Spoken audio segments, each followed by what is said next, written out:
press record. So I want to officially say welcome to everyone. Once again, my name is Samantha Kulish-Fargione, and I am the Executive Director of the Weston Historical Society in Weston, Connecticut. And I'd like to welcome all of you to tonight's presentation of Whaleboat Wars on Long Island Sound during the American Revolution with our guest presenter tonight, Ed Hynes. Now, before we begin, I just have a few important reminders. One reminder, like I had mentioned, we are recording this presentation tonight. We will make it available on our YouTube page as well as on our Facebook page. And we will also email all of you a link to this recording tomorrow. We kindly ask that you keep your microphones muted as well as your cameras turned off during the presentation, so that way all eyes are on Ed.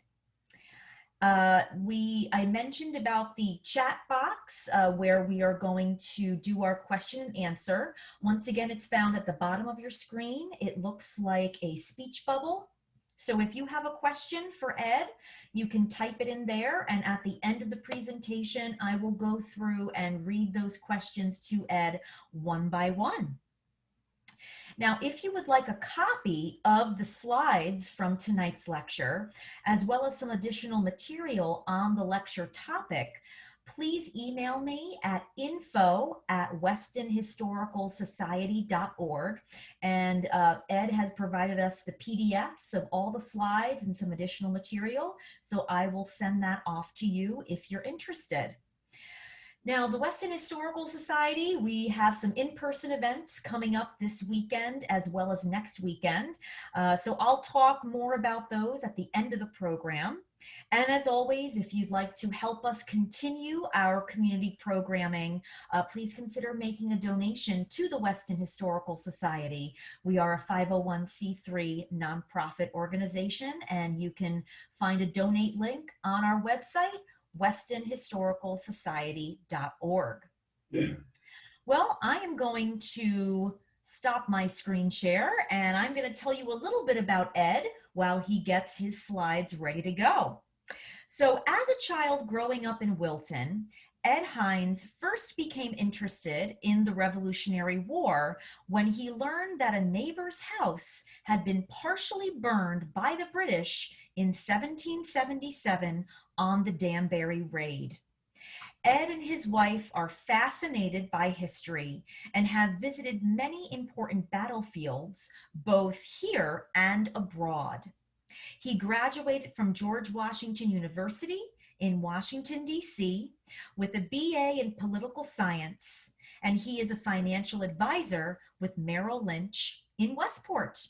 So, Ed, take it away. Thank you very much. And thank you everybody for joining us tonight. I'm very excited to see that there's people from all over. I'm particularly excited to see that we have some students from Weston High School, some juniors.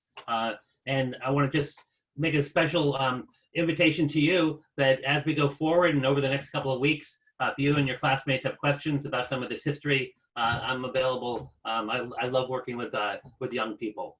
Also, if anybody, as we end this and as you watch me, all of us are getting used to Zoom and doing presentations on Zoom. So if you have any constructive criticisms or any helpful hints, I'd love to hear them. So let me jump into it. War on Long Island Sound during the American Revolution, whaleboats.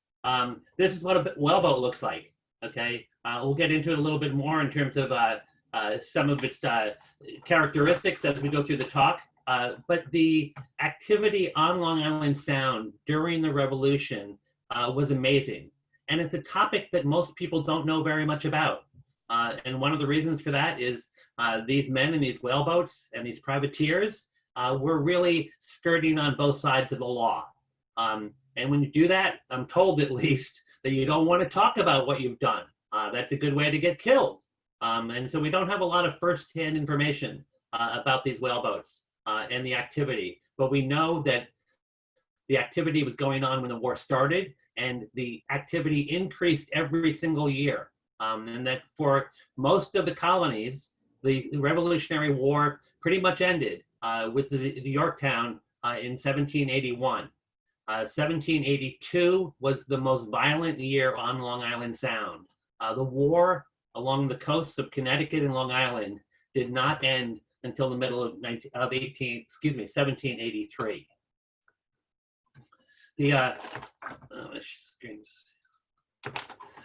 So many of you that live around here in Weston and so forth will know about Long Island Sound, but for people especially, let's say from Pennsylvania or Michigan, you may not be as familiar with Long Island Sound.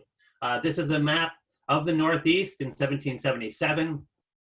Obviously, some of the major points of interest are Fort Ticonderoga and Boston and New York. This is where Boston is and New York, and this area down here is Long Island Sound. And I'll go in a little bit closer so we can see some of the towns around the Sound. We have New London at the eastern end of Long Island Sound. And then going along the Connecticut coastline, we have New Haven, Norwalk, and Stamford. And obviously at the other end of Long Island Sound, we have New York City. Lloyd's Neck is about 30 miles outside of New York City. And this is where the British had a garrison, their principal garrison on Long Island during the war. We have Stony Brook and Pawtucket, Sag Harbor, and eventually Block Island Sound out here. On the western end of the Sound that we're going to concentrate on primarily, we have Bridgeport, Fairfield, Blackrock, Norwalk, Stamford, City Island, and then on the Long Island side, Oyster Bay, Lloyd's Neck, and Pawtucket. So whaleboats. One of the characteristics that you'll see right away is that this boat is sharp shaped, is what they say, at both ends. And so it's easy to maneuver. They're quiet, and is why they really were one of the vehicles of choice when you're going to attack an enemy quietly at night. They were generally about 25 feet long. As I mentioned, they were sharp shaped at both the bow and the stern. They would typically have anywhere between 4 and 10 oars. Some had rigging for a sail, but you wanted to be careful about that because when you put your sail up, you were much more easily spotted by people that your enemies. We typically have a captain, a tillerman, and a bowman, and they were often equipped with a small swivel gun mounted at the bow. And as I mentioned before, these were very maneuverable and quiet. So what was happening in Connecticut at the beginning of the Revolution? We know that places like Richfield, Connecticut was still loyal to the crown as late as the summer of 1775. But as 1775 went along, Connecticut became much, much more revolutionary. In December of 75, Connecticut's General Assembly passed a law that you could not help the British, and the punishment was losing your estate and maybe imprisonment.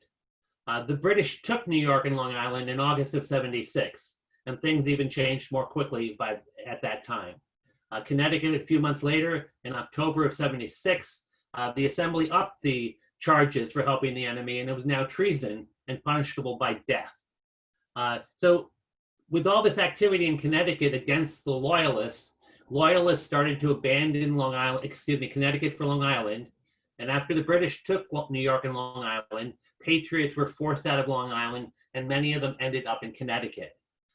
What this has created is a situation where Samantha lives in Connecticut, and I'm now a Loyalist on Long Island, and I know exactly where she lives and how much money she's got and where she keeps that money, more importantly. And she knows the same thing about me and other people. So we have families broken up, cousins broken up, and they all know where each other live, and they're all really mad.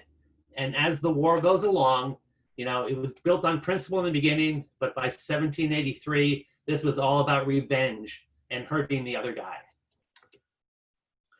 On Long Island Sound, the British ships were primarily responsible for holding down the smuggling activity. And after a couple of years, the Associated Loyalists picked up a lot of this activity from the British. The smuggling was an open secret, but it was still very, very dangerous. some of the goods that people would smuggle. So Connecticut's economy was very dependent on New York City before the war. And so people wanted to smuggle. They needed to make money. And these are a list of some of the types of goods they would be smuggling.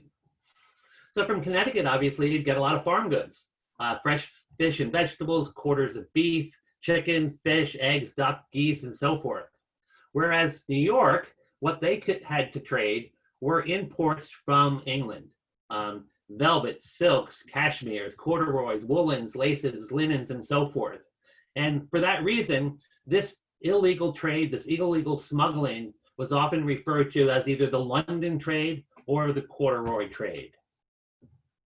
So Connecticut didn't have a, Connecticut and none of the continental colonies had navies. And so what do you do when you don't have a navy? Well, what you can do is you can make it very economically worthwhile for other people to become your navy. And what this is called privateers. In many ways, privateers are legalized pirates. And to become a privateer, you have to have a boat or a ship, okay? But you also have to have financial backing from people with a lot of money that can put up a bond to ensure that you carry out your duties properly. And that means that you only attack the enemy. It means that when you've taken goods, when you have a bounty from the enemy, you bring all of that back to the maritime court for it to be liable. These bonds were actually quite expensive, and it's really surprising how big they were. But there are examples of, if you wanted to privatize 3 whaleboats, for instance, in one case, this person had to put up $20,000, which you can imagine is a huge amount of money at that point. But these privateers could also make a lot of money. If you took a larger ship down and brought it into the maritime court, generally speaking, the state would keep half of it, and the captain and his mates would keep the other half. And the captain would get the lion's share of that, and so forth down the line. So there are many examples where you could go out and be a privateer and make $1,000 in a couple of weeks' duty. And remember, the average wage at this time was about $9 a day. So this was very attractive, but it was also very, very dangerous. To show you how big the privateers were relative to our lack of a navy, is look at this chart a little bit. In terms of total ships, during the war, the Navy had 64. The privateers had almost 1,700 ships. Guns of 1,200 versus almost 15,000 for the privateers. The privateers captured 2,283 ships during the course of the war, and they lost 1,327. So you can see, with the number of ships captured both by the enemy and lost to the enemy, many of these ships would rotate, okay? The British would capture them and we'd capture them back, and so forth. So you can see that we have almost 3,500 ships over the course of the war captured by one side or the other, but yet the privateers only had 1,700 to start with. It gives you an idea of the turnover of these ships. One of the things I want to get into is, so the sound is only about 8 miles wide. Let me just shift back here real quick. It's only about 8 miles wide between Stamford and Lloyd's Neck. That would take a group of 10 men, less than 2 hours to get across. The sound gets wider as we go toward the middle. It's about 16 miles wide, and then it gets thin again at the other end. So these boats would go back and forth all the time. Here we have, on March 7th of 1777, a loyalist named Stephen Hoyt, who was originally from Norwalk, with 25 men who were now living in Long Island because they were loyalists. They decided to do a raid on Captain Samuel Richards' house in Norwalk. 25 men came over in a couple of whaleboats. They marched up to Samuel Richards' house. He was a very prominent person in the Norwalk, Darien, Middlesex area. He'd been a selectman. He had been a captain of the militia at one time. He had a trading business. And we're pretty sure that Stephen Hoyt would have known exactly who Samuel Richards were. And he knew where he lived. and he marched up to his house with his 25 men and took Samuel Richards as prisoner.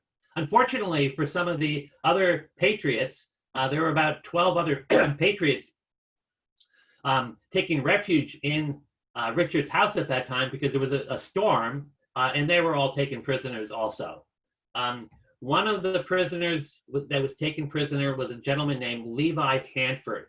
And in the materials, if you ask Samantha for the materials afterwards, you'll see a letter about Levi Hancock's prison time in New York City. New York City, and if you were a prisoner, was a terrible place to be. During the course of the war, about 4,500 Patriots were killed in action, but over 11,000 Patriots died as prisoners. Levi was one of the very lucky ones who survived, but most died, they starved, and they died of disease at the hands of the corrupt and incompetent British officers. So the last thing you wanted to do was become a prisoner. And I'm sure you'll all enjoy, well, I'm sure you'll all appreciate the story about Levi. It's terrifying what this man went through in his 14 or 15 months as prisoner. This is a picture of a sugar house in New York. It's actually a painting. These sugar houses, especially at the beginning of the war, were places where they would hold prisoners because they were easily guarded. The walls were very thick, the windows were quite small, and so forth. I'm going to go through a bunch of other raids just to show you how dangerous it was and what was going on. Here we have a raid. It's called the 1777 Danbury Raid. Major General William Tryon, with 2,000 men, was going out to Danbury to attack and steal a supply depot that Washington had in Danbury. They planned the raid where they were going to bring the troops out from New York, and they were also going to bring out people that had moved to Long Island from Connecticut, and these were Loyalists, and one group was called the Prince of Wales Royal American Volunteers. And so about 1,700 British troops with 300 Loyalists came out to the raid. The reason they brought the Loyalists with them is they learned at Lexington and Concord 2 years earlier that they didn't know their way around. And so they figured, well, let's bring people that have lived in this area, that will know where the streams are and where the hills are and where a couple of the roads are. And this was quite brilliant on the part of the British that they did this. They landed at Campo Beach in current-day Westport, Connecticut. At the time, it was Fairfield. And then they marched to Danbury. Unfortunately, they were told the people in Connecticut were quite friendly, but they got shot at within a mile and a half of leaving Campo Beach. They thought they would be able to hire people in Danbury to help them bring the supplies back to their ships, but that didn't work at all. So they ended up burning the supplies in Danbury. While the supplies all burnt, most of Danbury was burnt down also. The next day, as they leave, they're being chased by Benedict Arnold, and they have a battle with him in Richfield, and eventually they outwit Arnold and get back to their ships and get back to New York. But this is an example of how dangerous it was. People didn't have good information.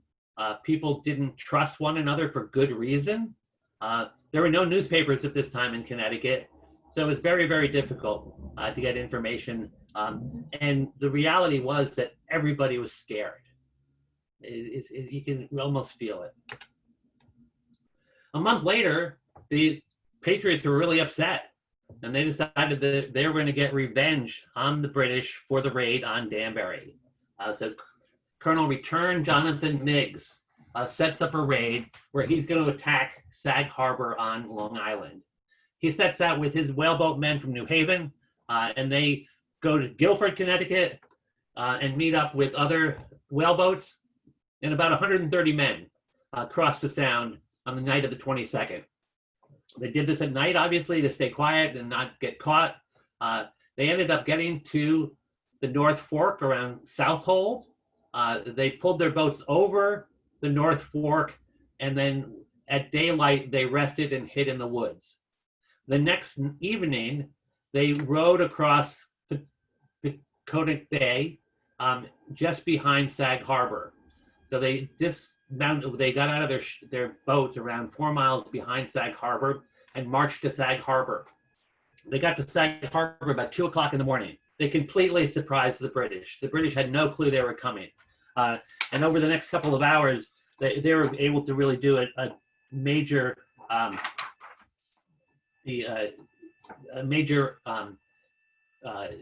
damage in Sag Harbor. Over the course of the couple of hours, they destroyed 12 brigs and sloops, about 100 tons of hay, rum, and other stores. The British lost 6 soldiers, and 90 men were taken prisoners back to Connecticut. Luckily for the Patriots, they didn't lose anyone. So this was considered a major success on the part of the Patriots. The raids continued, and I'm just going to cover some of the bigger ones because there are obviously too many little ones to even start to talk about. But here we have on November in 1778, a group of men in Norwalk looking for revenge. They decided that they were going to go over to Huntington Bay, and they knew a tavern that was often frequented by Connecticut Loyalists. They snuck into Huntington Bay, past the warships of the British, and were able to make landfall and head straight for the tavern. When they got to the tavern, they killed about 16 Tories were taken as prisoner, and several were killed before they left. And this is just the type of thing that you would have going on pretty often. In May 10th, 1779, 9 Loyalists left Setauket and went to Fairfield.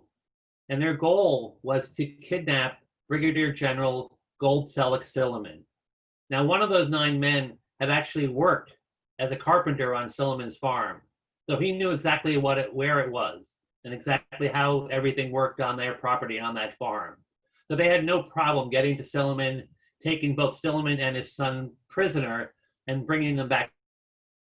Well, typically, in the Revolutionary War, there was a system to exchange prisoners between the British and the Patriots. Obviously, if you have 2 privates, they're equal. I'll trade you one private for another private. It might be, okay, for a sergeant, it will be 2 privates for 1 sergeant, and so forth. You might have 10 pirates for a captain, and so forth. Well, Brigadier General Silliman was a big guy. I mean, he was in charge of the 4th Brigade. He was in charge of the militia throughout Fairfield County. And the Patriots didn't have anybody of equal stature to exchange for Silliman. So what did they do? Well, they had to go find one. And so about 6 months later, Captains Hawley, Lockwood, and James set off with 25 men from Norwalk, and they went over to Setauket. And they hid their boats on the shore, and they had marched to Fort Neck on the south shore. They knew that there was a Thomas Jones in Fort Neck that was the prominent lawyer and judge, and they decided they were going to capture him and bring him back as a prisoner. And so they did that. They got him back to Fairfield, and they were afraid that someone else would take this judge and use him to exchange for someone else. So they had to keep their prisoner quite close to them. And they actually housed Judge Jones at Silliman's house for a few days before they realized that it was too close to the coast, and they had to move Judge Jones further up in the Connecticut Valley. Over the next 6 months, the Patriots and the British negotiated an exchange for Jones versus Silliman, and it was finally carried out in May of 1780. It turned out that Judge Jones and Silliman knew each other. They were in the same law class at Yale in 1753. The ordeal took a heavy toll on Judge Jones, and he died within a year. Silliman never really got healthy again, although he lived for about another 10 years. This gives you an idea of just from the Loyalist side. I don't have a chart for the other side yet, but just to give you an idea of how much goods and so forth were stolen and so forth during this short period. So in February of 79, in the first line, we have 1 sloop and 19 oxen and cows and 166 sheep. A little later in the month, 102 horses. Then some boats and some ships and so forth. Finally, on April 26th, 580 sheep and 200 lambs. A couple of weeks later, 1,000 sheep, 400 lambs, and 15 calves. And I put this up here just to give you a feel for how much activity there was on the Sound every night with these ships trying to move goods and also attack each other. Tryon, who was second in command in New York for the British, he came back to Connecticut in 1779. The idea was that he was set off from Lloyd's Neck, and his idea was that if he creates chaos on the southern coast of Connecticut, he'll be able to draw Washington out of the Hudson Valley Hills up here to come and protect the people in Connecticut. The British were always looking to try to draw Washington out from the hills because they could not fight him effectively if he was in the Hudson Highlands. Well, first they attacked New Haven. They burned part of New Haven, but they didn't destroy it as much as you might think. A little while later, a few days later, they went to Fairfield, which was one of the larger towns on the southern coast of Connecticut, and they completely destroyed Fairfield. 2 days later, they did the same thing to Norwalk. So you have a case here where they are creating havoc. They are burning things. They are creating chaos. What did Washington do? Washington sent 50 troops. He was not going to move his army just because Tryon was trying to draw him out. So after Norwalk, the British, Clinton was now in command in New York, decided that this was not working, and so they gave up this tactic before they would have burnt Stamford and Greenwich. Spies. Spies were everywhere. You have Nathan Hale, you have the Culper spy ring, you have Benjamin Talmadge, and then you had a witch hunt in Norwalk. The Norwalk Islands, as you can see sort of a little bit in one of these shots, so the Norwalk Islands here are, there are many of them, and it's very shallow around them. So it's a great place for smugglers and spies to hide. And so many of the spies, Nathan Hale, for instance, set off from Norwalk on his ill-fated trip to Long Island. But so this was spy country. And after Nathan Hale, Washington and Talmadge decided that, moving people across the Sound and having them go up and down Long Island and New York City just wasn't going to work. People were going to be found out too easily. So they decided they had to have a system for moving information rather than people, and that's how this whole spy ring came about. It was quite successful. There would be signaling all the time in the Sound. People, if it was safe to bring in information, they would maybe put their farm animals in particular pens that you could see from far off, or they'd hang their laundry in a particular way. But there are all sorts of things that people would be doing all the time. Many of the spies, I don't know many. There were some spies that were triple agents, double agents, and then there were some that were also triple agents. Over the course of the next 80 to 100 years, new information continued to come out about the true loyalties of many of these people. So you have a situation where on Lloyd's Neck here, the British have a garrison with about 500 men, and Talmadge is coming out of Stamford to attack the associated Loyalists. These are the people that were basically militia for the British, and they had a big group of houses and huts and so forth just behind Lloyd's Neck, and Talmadge decided to go to Lloyd's Neck and attack these militia because they were creating a lot of havoc in Connecticut.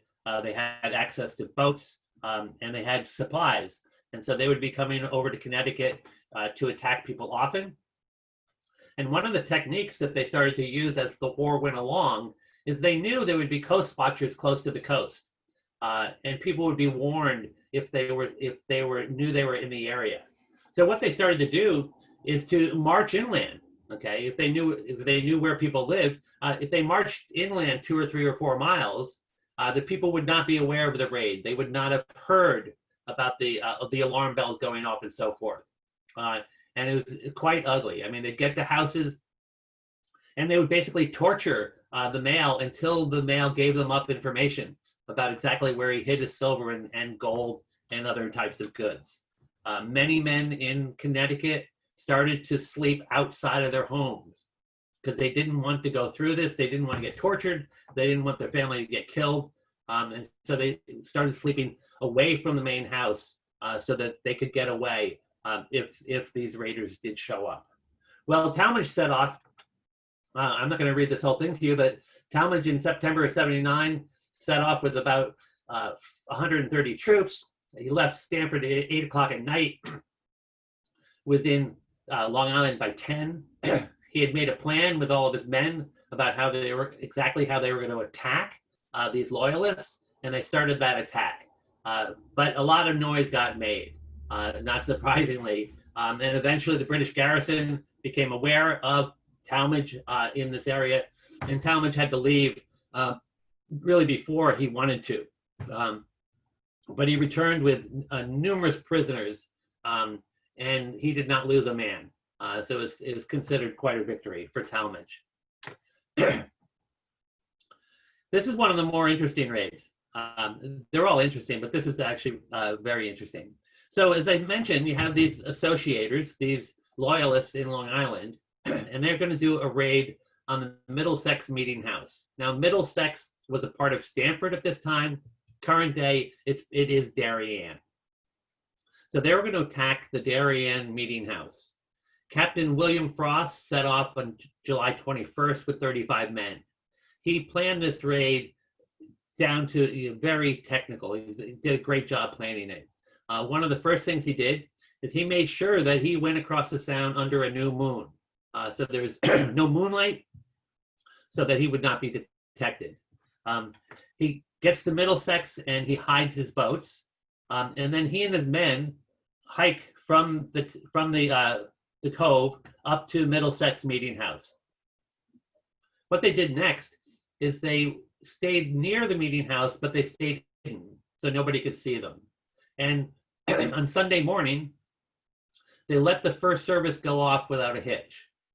Then when the 2 o'clock service started, they then attacked the church.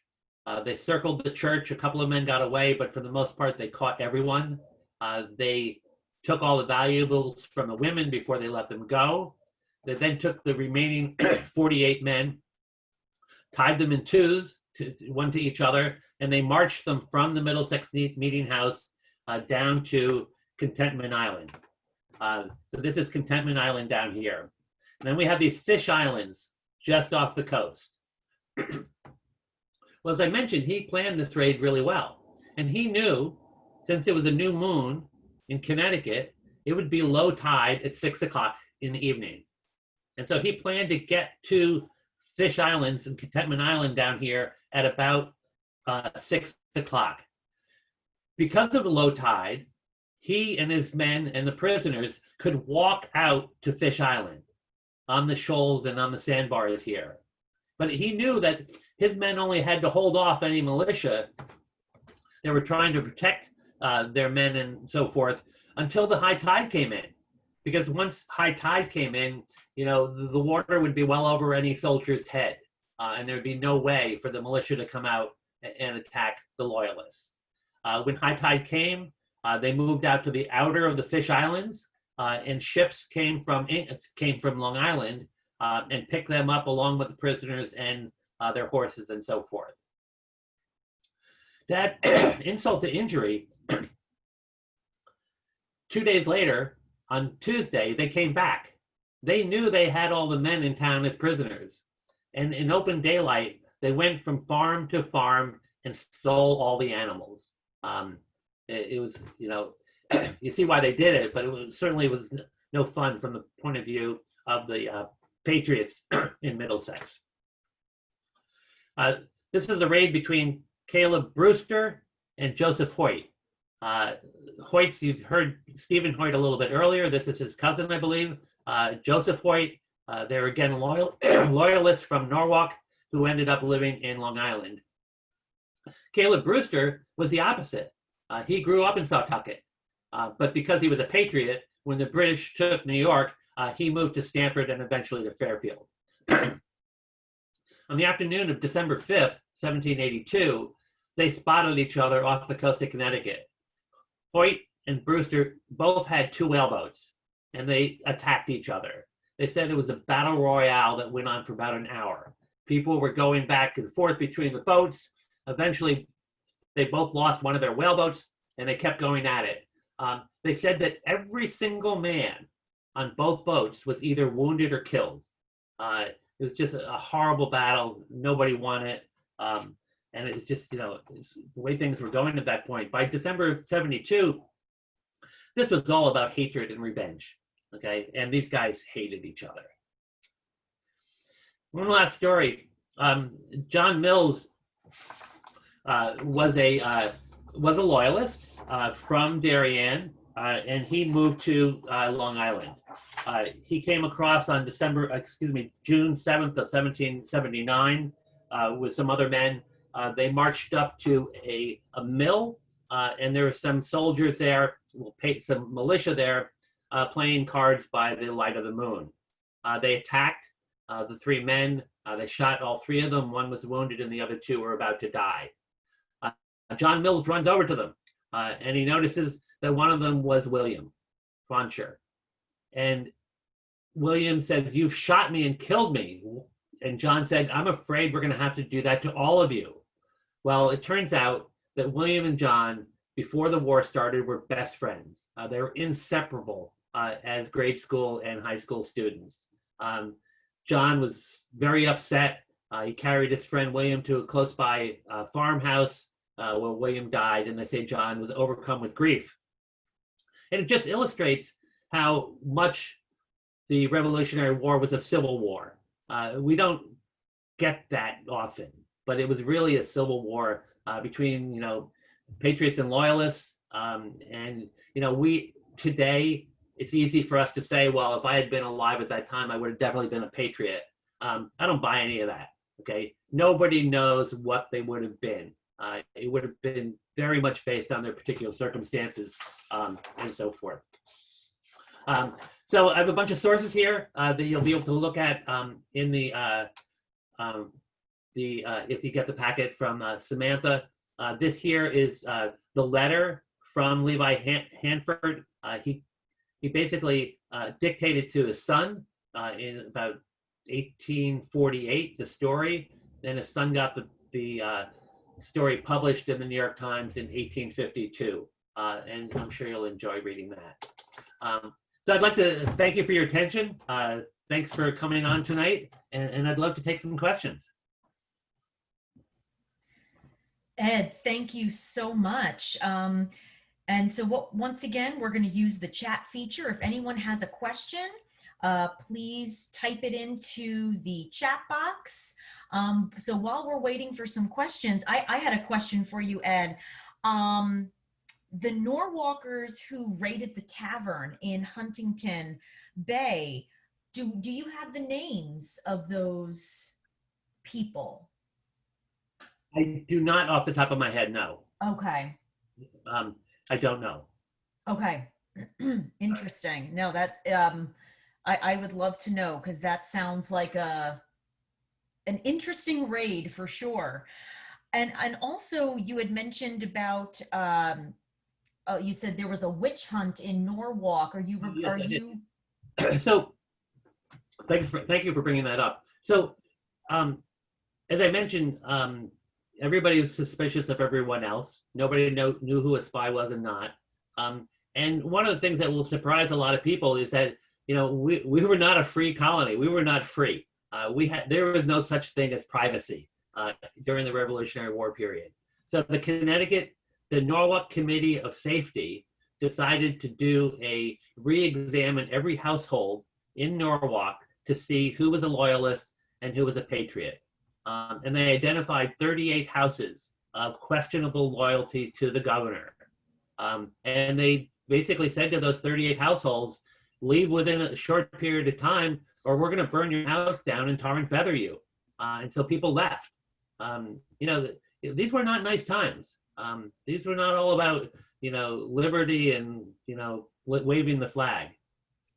One of the interesting things about Connecticut is our governor was Governor Jonathan Trumbull.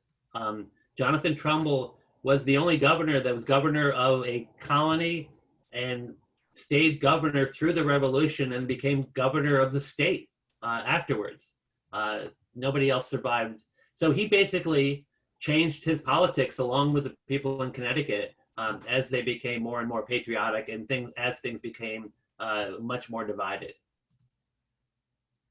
Very interesting. Now, when you say that these people were sort of forced to leave their homes, where did they end up usually in Long Island, or would they go to other places in New England? No, because most of New England generally was turning more and more hostile toward Loyalists. So they really, one of the only places they could go was to go to New York or Long Island. And because of the trade across the Sound and so forth, many of them would know people on the other side. Interesting. Thank you. Let's see if we have any questions. All right. So we have a couple coming in. Skip asks, why didn't the captured ships have armaments to defend themselves? Well, some of them did. But so one technique that was used quite often is you would have 2 or 3 whaleboats that would be very, very quietly at 2 o'clock in the morning approach a larger ship. Okay. And these were fighting men. Okay. You did not want to fool around with these guys. Okay. And they would very, very quietly approach the ship and come up alongside of it. Okay. And then on a signal, they would all immediately board the ship. Okay. And there would generally be only one guard on the deck of the ship. All the men would be asleep below. And so all they had to do often was take care of that one guard and then keep the hatches closed so the other men couldn't get out. And this happened all the time. And so the taking of the ships wasn't always with gunpowder and with cannon. It was often very stealth movements by these whaleboats and men that really knew how to plan things out and fight. All right, we have another question. We have a question from Timothy. He asks, would you say the motivation for these raids was more economic based or revenge based? Certainly in the beginning, this was about smuggling. This was about your livelihood. But as I mentioned, you smuggle enough and, you start to say to yourself, why don't we just steal this stuff? You steal stuff long enough and you're like, well, I don't like that guy. Why don't we kidnap him? And then as the war progressed, it wasn't like, well, why kidnap him? Let's just kill him. And so that was the mindset as the war went along. And people on both sides, both people in Connecticut and Long Island, many people became very, very weary of the war as we went along. Right after the battles for New York in August of '76, all the returning soldiers up in Connecticut basically gave most of the population smallpox. Moving armies give people diseases, as we saw in the pandemic of 1918.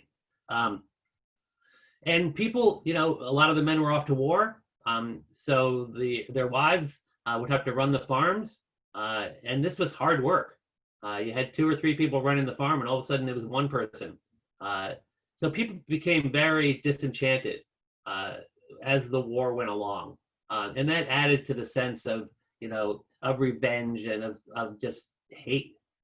So. All right, we have another question here. It's from Michael. What did the Loyalist and Patriot coasts have or try to develop in terms of defense against these stealthy types of attacks? There were some, like by the middle of the war, there were guns placed on the outsets of the Norwalk Harbor. So the major cities along the coast, Stamford, Norwalk, Fairfield, so forth, did have some armaments. There was a fort in Fairfield also. So there were forts that had guns to protect the coast. But as I mentioned, a lot of these raids were quite stealthy. They were done in the dark of the night. And so sometimes guns wouldn't do you any good. So they did try on the Long Island Sound, excuse me, on the Long Island side. I do not know of as many fortified places where they put guns, primarily because Connecticut didn't have a navy. So there wasn't much risk of large battleships or other large ships coming across the Sound and attacking Long Island, whereas Connecticut was quite vulnerable to the British ships. That's a great question. All of these questions have been great, so thank you very much. Tom mentions that several of the colonies did have navies, but he doesn't believe that Connecticut did. So I don't know if you can talk a little bit about that. So Connecticut, like the other colonies, tried to develop a little bit of a navy. There's stories as we go into 1777 and 1778, where the governor was able to buy ships that had been captured from the British and assign different men to captain these ships. They were called, colony ships, but it didn't really work very well. For one reason, there weren't very many of them, but for another reason, if you were a privateer and could go basically be a pirate, okay, and make a lot of money, whatever you wanted, why would you go work for Jonathan Trumbull, okay, and just get the pay of a captain in the Navy? So it was very difficult for Trumbull and other governors to man a Navy. And this actually, you go through naval history, this was a problem for a couple hundred years. As long as the privateer system was well established, the navies in those areas always had difficulty in terms of manning their ships. And that's why, before the War of 1812, one of the excuses for starting that war was the British were stopping American ships and taking the men off to be sailors on their warships, because they were desperate for men. Because just like here, the British wanted to be privateers. They didn't want to be captains in Her Majesty's Navy. So that's pretty much the reason. Tom also, he asks about the Patriot raids and the British raids. He said, would you characterize one side or the other as winning the battle in terms of the value of possessions they captured? We don't have a lot of good information. Most of the information in Connecticut prior to 1779 has been lost. So we don't even know from the courts what was actually taken. We only know on Long Island when the Associated Loyalists became more prominent in 78, when they started keeping good records of what was taken. So we don't have a good idea. My guess is that it was pretty much of a draw. So, and as we saw with the turnover of ships, this stuff went back and forth all the time. One of the things, let me quickly find a pretty interesting quote from this period. So Ken Reese, who wrote one of the books that I've mentioned in the back, and he put it, quote, "Secrecy, mystery, rumor, and innuendo were the orders of the day in Middlesex. Farmers whose cattle were stolen by night inexplicably had hard cash with which to buy new stock. Suspects were arrested for dealing with the enemy, only to have their cases dismissed for lack of evidence. Men caught red-handed in the company of Tory refugees swore that they had been kidnapped and forced to serve." So, this stuff was going back and forth. And, as I mentioned earlier, nobody trusted anybody, and everybody felt that everybody else was against them. Well, Ed, thank you so much. That concludes our question and answer.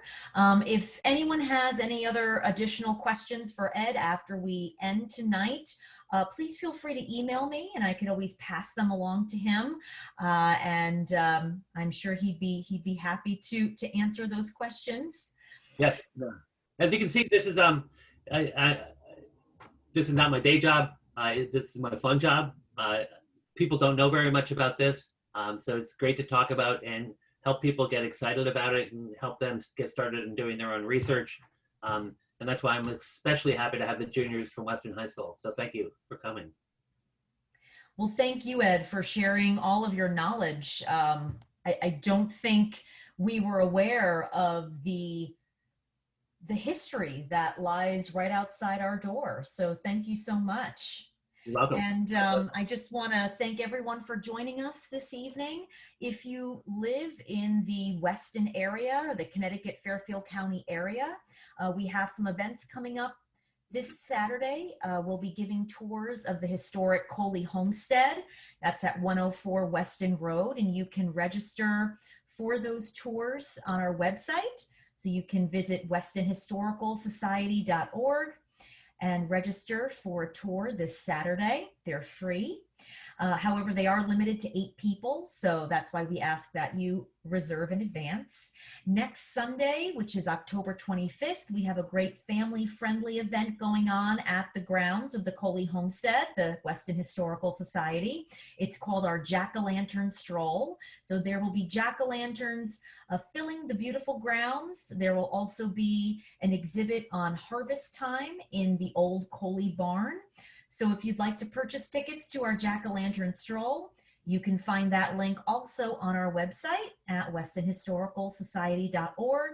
And as always, if you'd like to donate or become a member, you can also find out where to do that on our website. Well, thank you all for coming this evening. And like I said, if you'd like to receive the slides and some additional information about this topic from Ed, please email me at info@westonhistoricalsociety.org, and I will get that information to you tomorrow. Thank you again, and thank you, Ed, and I am going to end the meeting. Have a great night, everyone. Bye-bye.